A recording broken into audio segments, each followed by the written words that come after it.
As one of the oldest inhabitants of Seaford, having arrived here in 1880, although I was born in 1876, which is 84 years ago, I'm now in my 85th year.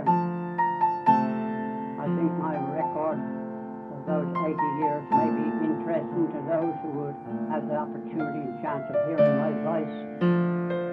I'm not going to talk like those talking. I'm going to go about from log cabin to White House. But what I will say is this.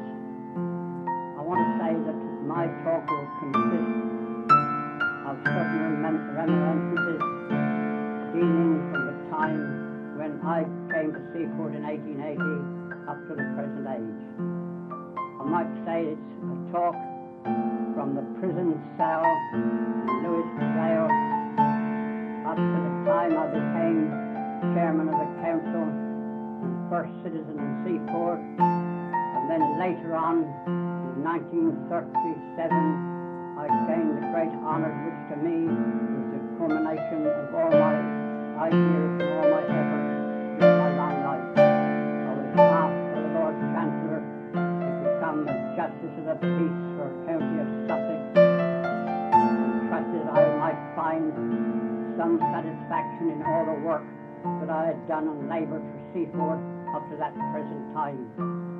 I wrote him a reply and thanked him for the honour and hoped that never would I let down any of the honour that he had given unto me, but be a credit not only to myself but to the town and to the cause which is called me to serve. Now let us go back. Let us start fresh. Let's go back to the day when I came to Seaford in 1880. My father had been a mason at East Oxford. He left Hastings when I was a baby of 8 months old with 4 children to work on bridges at Oxford as he was a stonemason. After being there nearly 4 years, things turned out very badly. Work was scarce, and he decided that he'd tramp back to the Elm of Hastings where his first 4 children, of which I was then 4 years of age, were born and lived. He tramped down through the counties. He got to Seaford one day, and there was a house being built there in which afterwards lived Mr. and Mrs. Head. They became the mother of Mrs. Jack and the grandfather of Mr. Jack, or Commander Jack, who also became a councillor. Many a time I've had a chat with him on the past lives and on the past history of Seaford, many an interesting one. But you see now that having arrived there, my father's got to get his family here. And so he saved up and borrowed money and sent for us, and we arrived in Seaford, as I say, in 1880, early.